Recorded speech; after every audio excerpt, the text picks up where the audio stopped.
Good morning, or depending when you're watching this, good afternoon, good evening, or good night.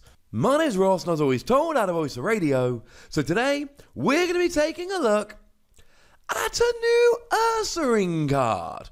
Now, Ursaring is not one that gets a huge amount of love in the Pokemon trading card game. I mean, the last Ursaring that we actually had released was in Breakthrough, which was a little while ago now.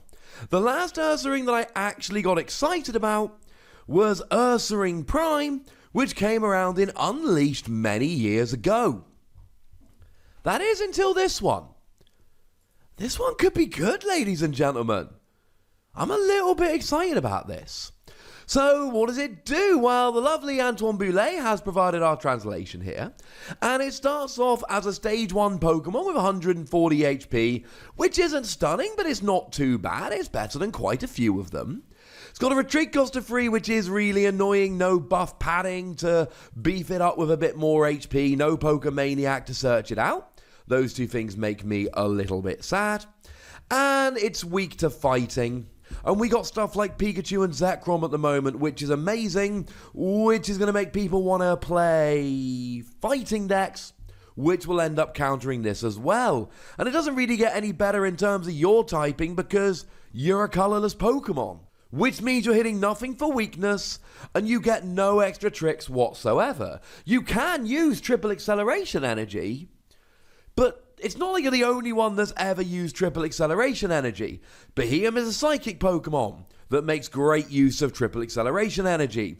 Dugong is a water Pokemon that makes great use of triple acceleration energy. So, yeah, it's not like these are the only Pokemon that can use it. It's not just for colorless Pokemon. It is essentially for everyone. But what does it do? Well, the first attack I'm not terribly excited about. 2 colorless energy, 50 damage. And there are 2 reasons I'm not a huge fan of this. Number 1, we don't have double colorless energy. Yes, as previously mentioned, we do have triple acceleration energy, but triple acceleration energy falls off at the end of your turn. So it's not ideal. Double colorless energy, that's what would be good here. And secondly, it only does 50 damage. Well, it's not good enough. Yes, fine, it gets a one-hit KO on Ditto Prism Star, and I'm all in favour of that. But there's a whole bunch of 60 HP Pokemon out there. Like, Pidgeotto's a really big one we see round at the moment, seeing quite a lot of play, and that is actually generally fully evolved. People don't go into Pidgeot.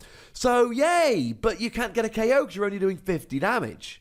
And you're not hitting anything for weakness. And we no longer have Choice Band or Professor Kukui. So it is literally just 50 damage. No weakness, no extra damage, 50 damage. And being a colorless Pokemon attacking for colorless energy, you could use something like Welder, which would pay the attack cost in one go. You could use something like Malamar to pay the attack cost. You could use Tapu Koko to accelerate one of the energy and then attach a second from your hand. It's not a difficult attack to get rolling. Stage 1, 2 colorless energy, not difficult. But it is a difficult attack to get excited about because you don't do enough. So let's have a look at the second attack, shall we? 4 colorless energy, 120 damage. Better. During your opponent's next turn, the defending Pokemon cannot attack. Oh, that's quite a bit better, ladies and gentlemen. That is significantly better. Now we've actually got an attack we might want to use here. Stopping the defending Pokemon attacking is great. And I've just spoken about a couple of cards that we lost that made this worse. Well, there's a couple cards that we lost that make this attack significantly better. How about, for argument's sake, the lack of Guzma and Ace Roller? Now, they're pretty big themes going around at the moment. And the theme of these 2 cards together is, it's hard to get out the active. You see, everyone used to play a bunch of Guzma, and although that is a gusting option, brings your opponent's Pokemon off the bench into the active, it's also a switching option, switches your active. So you can switch and attack with someone else, except that's not an option here. Boo, etc. Similarly, Ace Roller, if you had a damaged Pokemon, you would be able to pick it up. Okay. But we don't have that anymore. So we're losing. And that's great for this. That really helps out this. Your goal here should be to try and trap a Pokemon in the active, preferably one that isn't in a position to attack, and then smash. That should be your goal. Take a 2-hit KO, and this will 2-hit KO anything, more on that in a moment, while making sure that your opponent just isn't in a position to really attack you back, and whittling down your opponent's Pokemon in that way. That should be your goal. Nice. Now, we do have some retreating options. People are using U-turn board and escape board at the moment to retreat. If you're really worried about those, you could always use Lysander Labs to basically turn them off and make it far more difficult for your opponent to actually retreat. Now, we are getting a new Beware in the not too distant future. It will be out by the time this is. They should both be coming out in Cosmic Eclipse. And that does reduce the retreat cost of your active Pokemon by 2, which essentially means that anything with a retreat cost of 2 or less can retreat. Switching is still part of the meta. We still see people playing stuff like Switch. We still see people playing stuff like Tate and Liza. Although anytime they use Tate and Liza to switch, rather than using it as shuffle draw, pretty much a win for you. But switching is a much smaller part of the format than it has been in years past. And that is how an attack like this gets rolling. And even if they can get out the active, now if they've got a switch, they can switch to a free retreater and retreat and then attack again, because once you go to the bench and back, you're no longer considered the same Pokemon. So even though you were the defending Pokemon and you did get hit by the attack, you're still happy to attack. But what if they don't have any other Pokemon on the bench?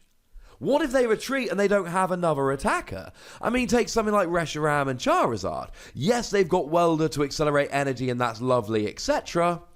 But actually, they still need 4 energy to get their main attack off.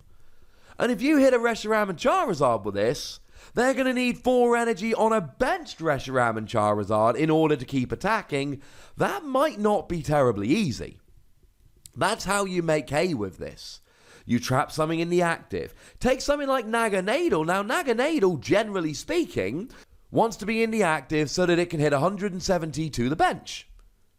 Cool. But it discards 2 energy to do so. You can only attach 1 per turn. So usually what you do is you end up back to the bench and you use a Naganadel from Lost Thunder to accelerate energy and jobs are good. And well, if they're set up to do that, they're probably going to be able to keep doing that against Ursaring, if I'm honest with you.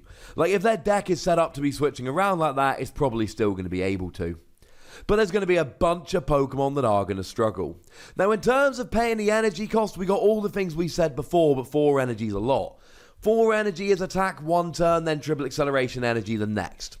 Or it is a Tapu Koko and a Welder and an energy attachment, things of that nature. And using triple acceleration energy with Ursaring does make me a little bit nervous because, well, you need to 2-hit KO a lot of these Pokemon. And you can only play 4 triple acceleration energy. And they get discarded at the end of your turn. And they're hard to get back. So you do potentially end up in an annoying situation where you just run out of triple acceleration energy. And what if your opponent's playing stuff like Super Scoop Up or Mixed Herbs, and now all of a sudden they're actually not being 2-hit KO'd? You're gonna find it difficult for energy. I really like this second attack. I think you do a lot of damage, and look, damage-wise, you're going to be getting a 1-hit KO on most non-GXs. You're not going to be KOing in 1 hit any GXs, even stuff like Dedene's got 160 and is out of reach. Nothing is being hit for weakness. So you're in a fairly straightforward 1-hit non-GXs, 2-hit GXs. And that's alright. But it's got a large energy cost. I love that you can stop them attacking, and I think against some decks it's going to work beautifully, and some decks it's not. It strikes me as a good tech Pokemon. You should have a couple copies in your binder, because you never know, it's a free Wassy card. There we go. Free Wassies. And whether you agree or disagree, there is a comment section, and I would very much like to hear from you, so go nuts. Be nice. And then make sure you like this video, subscribe to this channel, follow me on Twitter at The Wassy, and Twitch for some live action at twitch.tv/PTCGRadio. If you want to support the channel, get some bonus podcasts and all that, head on over to patreon.com/PTCGRadio, where you can do exactly that. And please do make sure you're checking out youtube.com/WassyPlays, where we talk about a whole bunch of games that don't even have any Pokemon in. But by far the most important thing, as always, look after yourselves till next time.